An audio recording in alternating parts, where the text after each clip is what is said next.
बिस्मिल्लाहिर्रहमानिर्रहीम। अस्सलाम वालेकुम। आप सभी का खैर मकदम है। आप देख रहे हैं प्रोग्राम स्पेशल रिपोर्ट अपने मेज़बान मीर हिलाल हांजुरी के साथ। और स्पेशल रिपोर्ट में आज भी मुख्तलिफ खबरें आया चाहती हैं। मुख्तलिफ खबरों के हवाले से मुफीद मालूमात हम आप तक पहुँचाएंगे, लेकिन शुरुआत दाखिला वजीर के उस बयाने से जिसके बाद अब जम्मू कश्मीर के अंदर उस पर रद्द अमल आना शुरू हो गया है। न सिर्फ PDP बल्कि नेशनल कॉन्फ्रेंस हो, CPIM हो या दीगर पॉलिटिकल पार्टीज हो, हर किसी पार्टी ने दाखिला वजीर अमित शाह के बयाने पर अब रद्द अमल देना शुरू कर दिया है। और इस हवाले से जम्मू कश्मीर के लोग क्या समझते हैं दोनों बयानों को देखकर, यानी होम मिनिस्टर ने जो कुछ कहा है और उसके बाद जो पॉलिटिकल पार्टीज की जानब से रिएक्शन आया है। हालांकि लोग तो देख रहे हैं, लेकिन सनम एजाज हमें उस हवाले से बताएंगे कि पब्लिक का ऑब्जर्वेशन इस पर क्या कुछ है। लेकिन दाखिला वजीर की जानब से जब कल बात की गई है जम्मू कश्मीर के हवाले से, तो उसमें उन्होंने स्टेटहुड का भी जिक्र किया, इलेक्शन का भी जिक्र किया, लेकिन कोई नई बात उसमें नजर नहीं आई। लेकिन महबूबा मुफ्ती ने जब दाखिला वजीर का बयानिया सुना तो उन्होंने क्या कुछ कहा, एक ट्वीट किया। और ट्वीट के बाद महबूबा मुफ्ती के इस ट्वीट को आप देख सकते हैं, जिसमें उन्होंने कहा कि एक गलत नॉर्मल बयानिया बनाने के लिए जम्मू कश्मीर के लोगों को लफ्ज़ी तौर पर खौफजदा करने के बाद मरकजी हुकूमत यानी गवर्नमेंट ऑफ इंडिया ने यह तस्लीम किया है कि सूरत हाल अब भी नॉर्मल नहीं है। और खुद मुतजाद बयानिया मरकजी सरकार का है, ये इस ट्वीट में महबूबा मुफ्ती ने कहा है। और उन्होंने कहा कि यह साबित करता है कि खामोशी नॉर्मलसी के तौर पर गलत नहीं समझा जाना चाहिए। दो चीजें महबूबा मुफ्ती के इस बयाने में हैं। एक ये कि जो उन्होंने कहा कि मरकजी सरकार की जानब से बार बार जम्मू कश्मीर के लोगों को खौफजदा किया जाता है, और उसके बावजूद मरकजी सरकार इस बयाने पे पहुंच चुकी है कि वो तस्लीम कर रही है कि जम्मू कश्मीर के अंदर नॉर्मलसी नहीं है। नंबर एक। नंबर दो, महबूबा मुफ्ती का यह भी कहना है कि जो खामोशी है इसको भी नॉर्मलसी ना समझा जाए। लेकिन महबूबा मुफ्ती के साथ साथ सज्जाद गनी लोन का भी ट्वीट आया, और सज्जाद गनी लोन ने भी इसी तरह के अंदाज जो है उसका इस्तेमाल किया। हालांकि अल्फाज अगरचे सज्जाद गनी लोन के अलग थे, लेकिन जो अंदाज था वो बिल्कुल था, क्रिटिक था, तनकीद था दाखिला वजारत के तय। उन्होंने कहा कि जब मरकजी सरकार की जानब से बार बार नॉर्मलसी की बातें की जाती हैं, but who will define normalcy, normalcy कौन डिफाइन करेगा, इसके पैरामीटर्स क्या होने चाहिए, ये सज्जाद गनी लोन का इशारा था। और सज्जाद गनी लोन ने और भी कुछ चीजें इस ट्वीट में कही हैं। और उन्होंने कहा कि एक बेरियासत दिन वफाकियत और जम्मू कश्मीर के लोगों की तौहीन है। यानी जब हम इस माहौल में जी रहे हैं कि हमें स्टेटहुड नहीं है, हम यूटी में जी रहे हैं, उन्होंने कहा कि ये एक अजाब है जम्मू कश्मीर के लोगों के लिए। तो इस तरह से उनका ट्वीट भी बिल्कुल महबूबा मुफ्ती के मुआफिक ही था, मुताबिक ही था, लेकिन अल्फाज कुछ अलग थे। नेशनल कॉन्फ्रेंस की जानब से भी अगर इसी तरह का रिएक्शन किया गया है कि नॉर्मलसी कुछ अलग चीज है और खामोशी कुछ अलग चीज है, लेकिन उसके बाद कांग्रेस का भी इसी तरह का स्टेटमेंट आया है।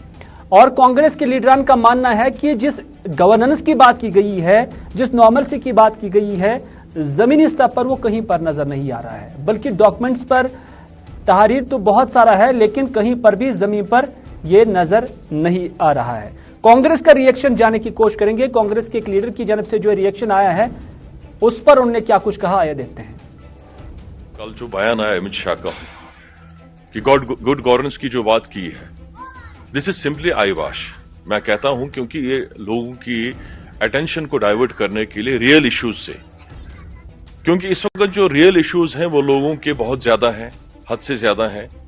लोगों को बेसिक एमिनिटीज नहीं मिल रही हैं, बेरोजगारी हद से ज्यादा बढ़ी हुई है, स्टेट की हालत खराब है। अब ये गुड गवर्नेंस की बात कर रहे हैं, कहां पे गुड गवर्नेंस है, किस जमीन पे गुड गवर्नेंस दिखा रहे हैं, कौन सी जमीन पे दिखा रहे हैं। आप देख लीजिए, इन्होंने कल स्टेटहुड की भी बात की। पहले मैं ये कहना चाहता हूं कि एक तरफ से तो इन लोगों का बयान आता है कि जब जम्मू इस वक्त जो हालात हैं, जम्मू कश्मीर के हालात बिल्कुल ठीक है, और दूसरी तरफ से इनका बयान कॉन्ट्राडिक्ट करता है कि जब जम्मू कश्मीर के हालात ठीक हो जाएंगे फिर हम स्टेटहुड को रिस्टोर करेंगे। ये तो अपने बयान को खुद ही कॉन्ट्राडिक्ट करते हैं। अभी कल इन्होंने 50,000 करोड़ की बात की जम्मू कश्मीर के लिए। पहले ये बात करें कि जो पहले इन्होंने 80,000 करोड़ की बात की थी उसको रिलीज करने के लिए, वो तो अभी तक रिलीज नहीं हुआ। इन्होंने तो 15-15 लाख की बात की थी गरीबों के अकाउंट में, वो तो गरीबों के पास आया नहीं। तो मेरा ये कहना है कि ये लोगों का अपने फेलियर पाने के लिए ये सारी चीजें कर रहे हैं, बाकी ये सिंपली आईवाश है। डीलिमिटेशन का जहां तक ताल्लुक है, डीलिमिटेशन कमीशन 1 साल पहले यहां पे आया हुआ था और यही मानना है कि मरकजी सरकार लफ्जों के साथ एलान शुमार के साथ खेल रही है और कांग्रेस का भी ये मानना है कि जो अमित शाह यानी दाखिला वजीर की जानिब से जो जम्मू कश्मीर के अंदर बयान आया है नॉर्मलसी को लेकर, वो भी कॉन्ट्राडिक्ट है, वो मुतजाद है। ये कांग्रेस का भी मानना है, नेशनल कॉन्फ्रेंस का भी मानना है, सजाद गनी लोन का भी मानना है और इन अदर वर्ड्स हम ये कहेंगे कि महबूबा मुफ्ती का भी यही मानना है। तो तकरीबन सभी पॉलिटिकल पार्टीज जो जम्मू कश्मीर की हैं, जिसमें कुछ सेंट्रल पार्टीज भी हैं, उनका मौक़िफ़ मरकजी वजारत के मुखालिफ तकरीबन सेम है। लेकिन हमारे साथ इस वक्त हैं सनम एजाज, हमारे सीनियर साथी।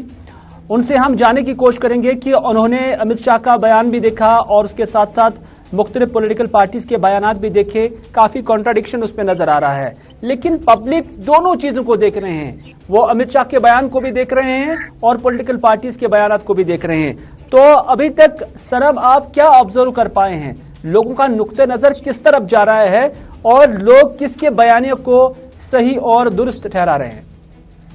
देखिए हिलाल, जो कल बयान आया अमित शाह का, उस पर रिएक्शन की अगर बात की जाए तो रिएक्शन में अगर रिएक्शन आया है तो महबूबा मुफ्ती का आया है, मोहम्मद यूसुफ तारिगामी का आया है, पीएचडी का जो ऑफिशियल ट्विटर हैंडल है उस पर नहीं आया है।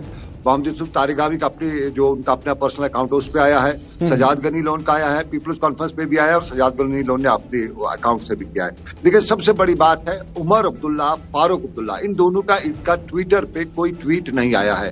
वो एक ऑफिशियल जो उनका स्टेटमेंट आता है जो व्हाट्सएप, बिल्कुल उनका जाती ट्वीट नहीं आया, लेकिन उनका बयान जो पार्टी की तरफ से वो जरूर आया है, पार्टी की तरफ से जो बयान आया। लेकिन उमर अब्दुल्ला, क्योंकि दुनिया में उमर अब्दुल्ला को ज्यादा लोग जानते हैं as compared to National Conference, तो लोग उस पर भी बहस कर रहे थे। और अब अगर उस बहस को छोड़े तो जैसे ही अमित शाह ने कल बयान दिया और बयान में उन्होंने सबसे पहले कहा कि हमने जो 3 यहाँ पे हुए जो बजट हुए उसमें हमने 50,000 करोड़ के करीब पैसा खर्च किया, आगे हमारा ये प्लान है। और उसके साथ साथ जो उन्होंने विकास की बात की, उसके साथ साथ हम आगे यहाँ करीबन 5 लाख नौकरियां देंगे, दूसरी चीजें करेंगे, फॉरेन इन्वेस्टमेंट आ रही है।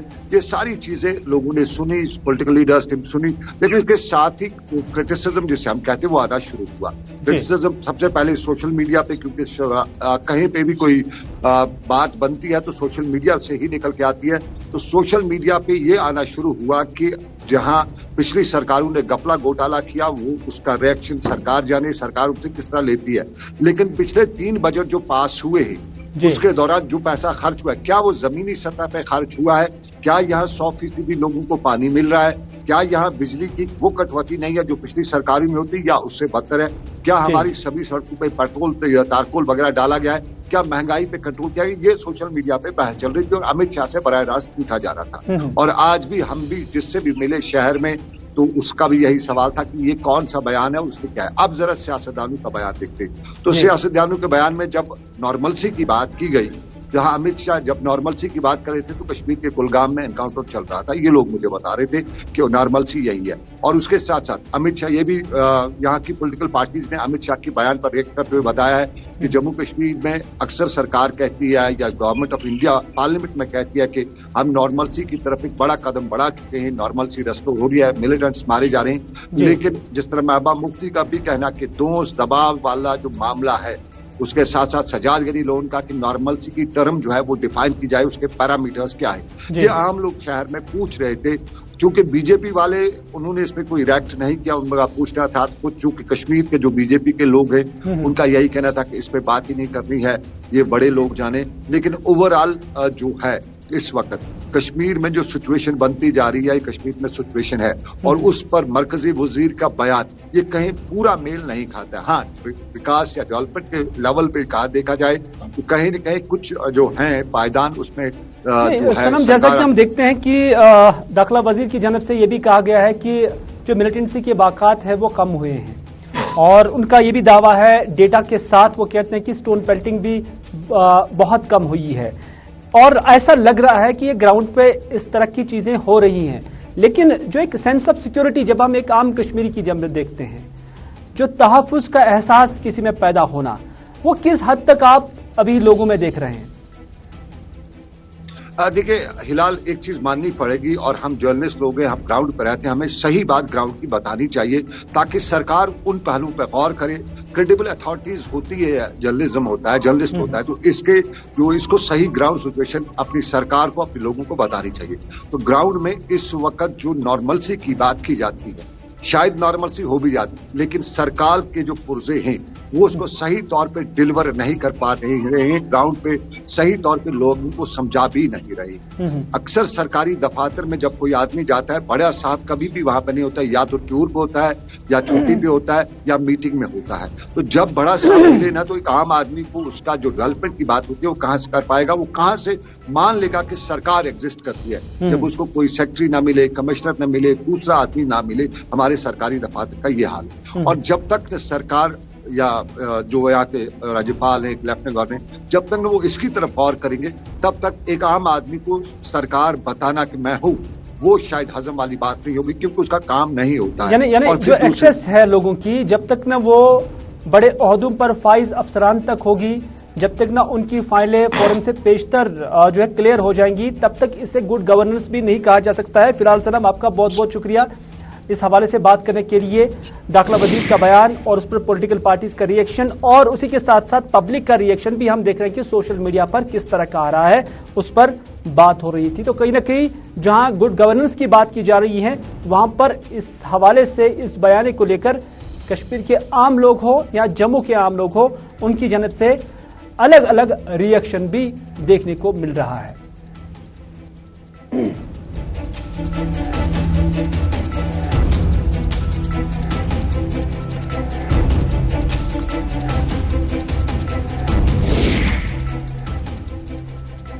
चलिए नाज़रीन, अगली खबर में हम बात करते हैं यौम जमहूरिया के हवाले से, और इस हवाले से जो तकरीबात है उसमें तमाम तर इंतजामात को हतमी शक्ल दी जा रही है, और इस हवाले से सिक्योरिटी हो या बाकी जितने भी इसमें काम करने हैं उस पर एडमिनिस्ट्रेशन अभी लगी हुई है। जम्मू कश्मीर के अंदर अगर देखा जाए तो कश्मीर के अंदर सबसे बड़ी तकरीब शहर श्रीनगर के अंदर मुनक्कद हो रही है, जहां पर लेफ्टिनेंट गवर्नर के मुशीर जो है यहाँ पर मार्च पास्ट पर सलामी लेंगे, और उसके साथ साथ डिस्ट्रिक्ट हेडक्वार्टर्स पर भी ये इस तरह की तकरीबात का इनेकाद हर साल की तरह इस साल भी मुनक्कद होंगी। लेकिन चूंकि एक तरफ कोविड का ग्राफ रोजाना बढ़ रहा है, और उस सिलसिले में अभी सरकार के सामने ये तजवीज़ ज़ेर गौर है कि इन तकरीबात के अंदर भी जो लोगों की तादाद है उन्हें महदूद ही रखा जाए, ताकि जो कोविड SOPs है उसका पालन भी हो जाए। लेकिन सिक्योरिटी पॉइंट ऑफ व्यू से हम देख रहे हैं कि वादी कश्मीर के हर चौराहे पर, हर गली कोचे पर सिक्योरिटी की तैनाती लगा दी गई है, और इस दौरान जहां पर भी हाइपर सेंसिटिव एरियाज है, इंतहाई हसास एरियाज है, वहां पर बारीक बिनी से लोगों की तलाशी भी ली जा रही है। जामा तलाशी के साथ साथ उनके शनाख्ती कार्ड भी चेक किए जाते हैं, और जितने भी वेन्यूज हैं जहां जहां पर ये तकरीबात मुनक्कद होंगी, वहां पर 3 टायर सिक्योरिटी सिस्टम का भी वहां पर इनेकाद अमल में लाया गया है। हम कोशिश करते हैं, क्योंकि शहर श्रीनगर के साथ साथ नॉर्थ और साउथ कश्मीर के अंदर क्या कुछ सिक्योरिटी सिनेरियो है, ये जानने के लिए इस वक्त हमारे साथ है फिदा हुसैन, जो साउथ कश्मीर से हमें अभी ज्वाइन करेंगे, और इसके साथ साथ नॉर्थ कश्मीर से इरशाद भट्ट इस वक्त हमारे साथ होंगे। पहले फिदा हुसैन से जानने की कोशिश करेंगे।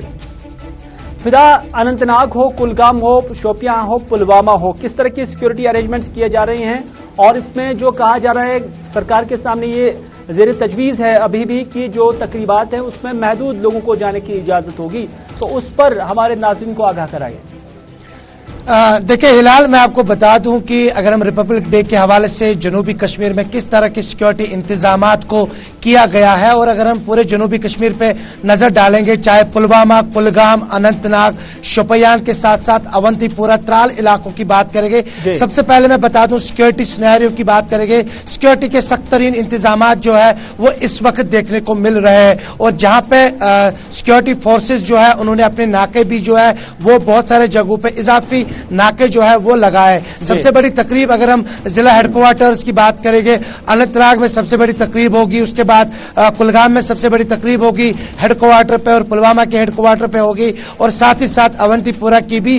और अगर हम बाकी इलाकों की बात करेंगे वहां पर भी जो है छोटी बड़ी तकरीबात के हवाले से सिक्योरिटी को पहले ही अलर्ट पे रखा गया है। और अगर हम इस वक्त की बात करेंगे कि देखिए, अगर हम शोपियान इलाके की बात करेंगे, शोपियान में जहां कल सबको पता है कि वहां पे झड़प भी हुई है, और झड़प के बाद सिक्योरिटी फोर्सेस को और वहां पे मुस्तैद किया गया है। और कुल मिलाकर देखा जाए तो पूरे जनूबी कश्मीर में सिक्योरिटी फोर्सेस के सख्त तरीन इंतजाम किए गए। हालांकि आज लॉकडाउन का वीकेंड लॉकडाउन का आखिरी दिन है। फिलहाल जब हम साउथ कश्मीर को देखते हैं तो सिक्योरिटी पॉइंट ऑफ व्यू से काफी इंतहाई हसास इलाके यहाँ के हैं। शोपियां, कुलगाम, यहाँ तक कि अनंतनाग के बाद इलाके हैं जो काफी सेंसिटिव माने जाते हैं सिक्योरिटी पॉइंट ऑफ व्यू से। और जब हम अभी अपने नाज़रीन के साथ लाइव पे हैं तो अलियालपुरा शोपियां के अंदर अभी भी बताया जा रहा है कि अभी फोर्सेस ने वहां इलाके को कॉर्डन में लिया हुआ है और वहां पर कैसो चल रहा है। क्या उस हवाले से भी कोई मालूमात हुई है, क्योंकि ठीक 2-3 दिन बाद योम जुमरिया की तकरीबात जो है मुनक्कद होंगी? देखिए हिलाल, अगर हम जिला शोपियान की बात करेंगे जहां कल ही एक झड़प हुई थी जिसमें 2 मकामी मिलिटेंट जो है वो हलाक हुए थे, और आज एक बार फिर अगर देखा जाए तो जैसे कि जनूबी कश्मीर में, अगर हम पूरे जनूबी कश्मीर पे नजर डालेंगे, जहां कहीं पर भी सिक्योरिटी फोर्सेस को कोई भी खदशा होता है या कोई इनपुट मिलता है कि वहां पर जो है मिलिटेंटों की नकल हमल जो है वो देखने को मिलती है, तो वहां पे फौरन उसके बाद कोऑर्डिनेट सर्च ऑपरेशन चलाया जाता है। और कई सारे जगहों पे हमने देखा कि जो कोऑर्डिनेट सर्च ऑपरेशन है ये झड़प में तब्दील हो जाता है। हालांकि कल भी मौसम खराब था, लेकिन मौसम खराब के बावजूद भी जब शोपियान में सुबह सवेरे जब वहां पर सिक्योरिटी फोर्सेस को मुसद्दका खबर मिली तो उसके बाद वहां पे कोऑर्डिनेट सर्च ऑपरेशन चलाया गया। लेकिन अभी की जो खबर आ रही कि वहां पर कई कुछ जगहों पे कोऑर्डिनेट सर्च ऑपरेशन जो है वो अभी भी जारी है। बिल्कुल फिदा, इस वक्त इरशाद भी हमारे साथ है। इरशाद, आपसे भी जानना चाहेंगे, जब हम नॉर्थ कश्मीर को देखते हैं, सोपोर हो, बारामूला हो या रफियाबाद के इलाके हो, या उसके साथ साथ बांडीपुरा के भी कुछ इलाके ऐसे हैं जहां पर मिलिटेंसी भी काफी ज्यादा थी, लेकिन इन सरगर्मियों के बावजूद हम देख रहे हैं कि योम जमहूरिया की तकरीबात के हवाले से जो लोकल एडमिनिस्ट्रेशन है उन्होंने तमाम तर इंतजाम किए हुए हैं। लेकिन सिक्योरिटी पॉइंट ऑफ व्यू से जब हम देखते हैं तो किस तरह के हालात पूरे नॉर्थ कश्मीर के अंदर है?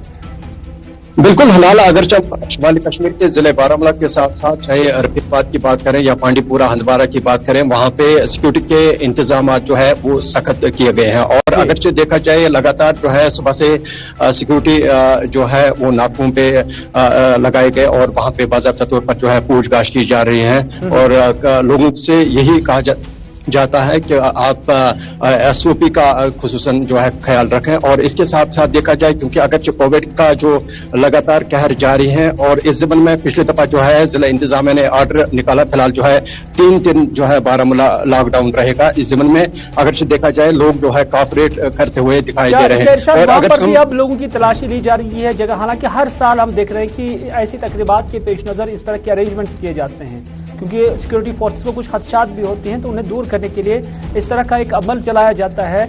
बारीक बिनी से तलाशी ली जा रही है, शनाख्ती कार्ड चेक किए जाते हैं। तो क्या आज जब यहाँ पर लॉकडाउन भी है तो लॉकडाउन के बावजूद क्या इस तरह का अमल आज भी जारी है?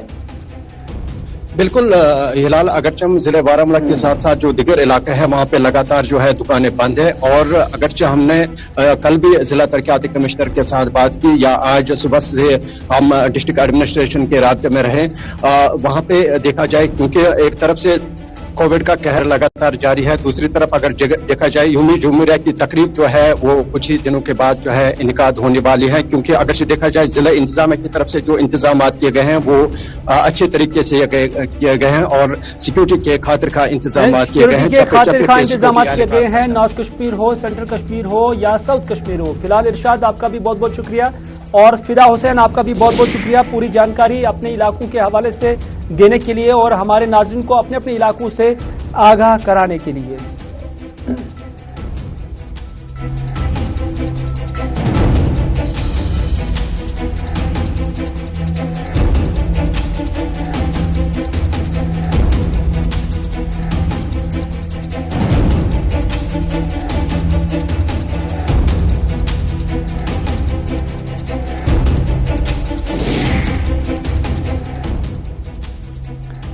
शहर में लॉकडाउन है, लेकिन हम जब मतला की बात करते हैं, आसमान की बात करते हैं, फजा देखते हैं तो अबर आलूद है। और इस अबर आलूदा सिस्टम के बीच हम ये भी देख रहे हैं कि सुबह सुबह से हल्की सी बारिशें मैदानी इलाकों में हो रही थी, लेकिन वादी कश्मीर हो या खत्ता पीर पंचाल हो या चनाब हो, वहां पर बर्फबारी का सिलसिला भी जारी था। तो इस तरह से कई जम्मू सूबा के कई इलाकों में जो पहाड़ी इलाके हैं वहां पर भी बर्फबारी थी और वादी कश्मीर के पहाड़ी इलाकों में भी हल्की से दरमियानी दर्जे की बर्फबारी भी हुई है। तो इस तरह से जो सयाह यहाँ पर आए हुए हैं वो काफी लुत्फानंदोज हो रहे हैं, लेकिन आम लोग जो है वो बर्फ को जहां एंजॉय भी कर रहे हैं तो दूसरी जानिब उनके लिए मुश्किलात भी बढ़ रही हैं।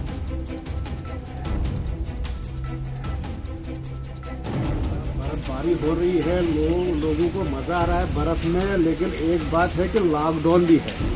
लॉकडाउन लगाया गया है, इसको लोगों को सोचना चाहिए कि लॉकडाउन लगा है, कोई खतरा ही है, तभी लोग गवर्नमेंट भी हमारे बारे में सोच रही है कि लॉकडाउन लगे तब लोगों का बच सके।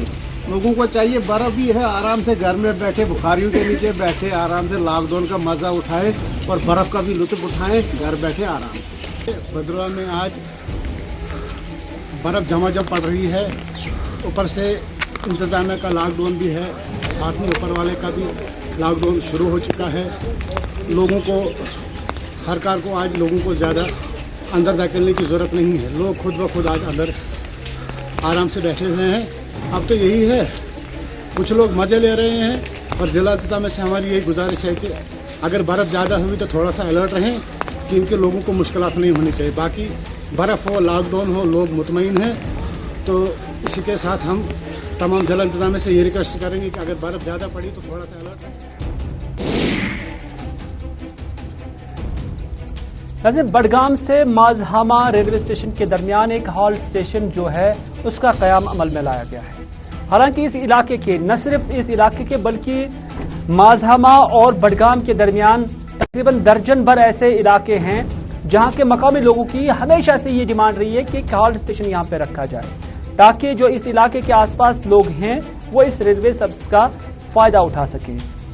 लेकिन इस हवाले से हमने देखा कि कई बार उन्हें पुलिस की मार भी झेलनी पड़ी है लॉ एंड ऑर्डर को देखते हुए, और काफी वक्त से जब वो डिमांड कर रहे थे और उस हवाले से जब उन्होंने एहतजाजी मुजाहरे भी किए थे कुछ साल पहले तो उनके खिलाफ FIR भी हुए हैं। लेकिन आज अचानक रेलवे हुकाम की जानिब से इस तरह के इंतजामात को हतमी शक्ल दी गई है कि अब यहाँ पर रेलवे हॉल स्टेशन जो है उसका कयाम अमल में लाया गया है और अब बाज़ाब्ते तौर पर इस सर्विस से लोग फायदा हासिल कर सकते हैं। लेकिन अब देखने वाली बात यह होगी कि अगर यही काम कुछ साल पहले सरकार ने किया होता, एडमिनिस्ट्रेशन ने किया होता, रेलवे हुकाम ने किया होता, तो आज न मकामी लोगों के खिलाफ FIR होते और ना ही पुलिस को उस वक्त कोई मशक्कत करनी पड़ती। ये नादीगाम का हम दिखा रहे हैं, लेकिन उस वक्त एक ब्रिज जो है, कनेक्टिविटी ब्रिज रहा है, जिसके नतीजे में लोगों के खिलाफ फिर कार्रवाई करनी पड़ी है पुलिस को। लेकिन अब लोग ये कहते हैं कि अब जब आपने ये काम किया है उसके लिए तो एडमिनिस्ट्रेशन का बहुत शुक्रगुजार हैं, लेकिन कितना अच्छा होता कि अगर उसी वक्त ये काम किया जाता जिस वक्त यहाँ पर लोग सड़कों पर निकल आए। आज हमें खुशी का कोई ठिकाना नहीं है। शुक्र अल्हम्दुलिल्लाह, लाख लाख शुक्र खुदावंद करीम का। यही 2013 31 जनवरी था जब इस गांव को घसीटा गया, घर घर में फौज आ गया और यहाँ से लोग को घसीटा गया।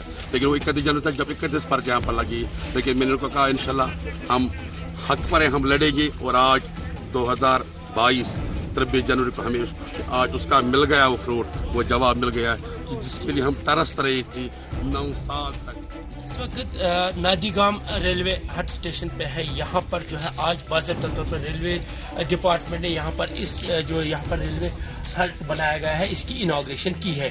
यहाँ की लोगों की, जो नादीगाम लोगों की काफ़ी ज़्यादा ये डिमांड थी कि यहाँ के जो सराउंडिंग में गाँव हो, करीबन 20 से 25 ऐसे गाँव है जिनको अगर रेलवे की खिदमत हासिल करनी हो तो उनको या तो माजहामा जाना पड़ता है या बडगाम जाना पड़ता है। यानी ये काफ़ी ज़्यादा लंबा सफ़र था इन लोगों के लिए अगर इनको ट्रेन का सफ़र करना पड़े तो अब जो कि करीबन 8 से 9 साल तक इन्होंने जद्दोजहद की रेलवे डिपार्टमेंट। नाज़रीन, आखिर पर बात करते हैं गुलमर्ग की, क्योंकि गुलमर्ग में जहां एक तरफ बर्फबारी हो रही है तो दूसरी तरफ वहां पर आग के खौफनाक वारदात में एक मकामी होटल नजर आतश हो गया है। हॉलैंड पार्क के नाम से ये होटल यहां पर काफी वक्त से काम कर रहा था, लेकिन ये दौरान शब आग की एक हौलनाक वारदात में तबाह होकर रह गया है। आपको बताते चले कि जब इस होटल में आग नुमदार हुई, ठीक उस वक्त यहां पर कुछ सयाह भी ठहरे हुए थे, लेकिन एडमिनिस्ट्रेशन और मकामी आबादी की जानिब से या मकामी सयाहों की मदद से या उन सयाहों को बहिफाजत निकाला गया। लेकिन आपको इससे पहले भी बताते चलें कि गुलमर्ग के अंदर इससे पहले भी जितनी भी आग की वारदातें होटल्स में हुई है, तो उसके बाद उन होटल्स को असर नौ तामीर करने के लिए गुलमर्ग डेवलपमेंट अथॉरिटी की जानिब से कोई इजाजत नहीं दी गई है। सयाहती मकाम गुलमर्ग में हाईलैंड पार्क की 6 बेडरूम पर मुश्तमिल एक हट जो है आज दौरान शब पूरी तरह से जो है खाकिस्तर हुई है और यहाँ पर जो सयाह थे उन्हें भी जो है दौरान शब जो है जम्मू कश्मीर पुलिस के साथ साथ जो यहाँ पर मकामी नौजवान थे उन्होंने काफी कोशिशें की और उन्हें बचा लिया, लेकिन यहाँ पर जो इमलाक था वो पूरी तरह से वो जो है खाकिस्तर हुआ है। और वाजह रहे कि सयाहती मकाम गुलमर्ग में काफी तादाद में आज तक इस तरह के आग के वारदात पेश है और उन्हें जो है बाद में रेनोवेशन के लिए काफी सफर करना पड़ता है।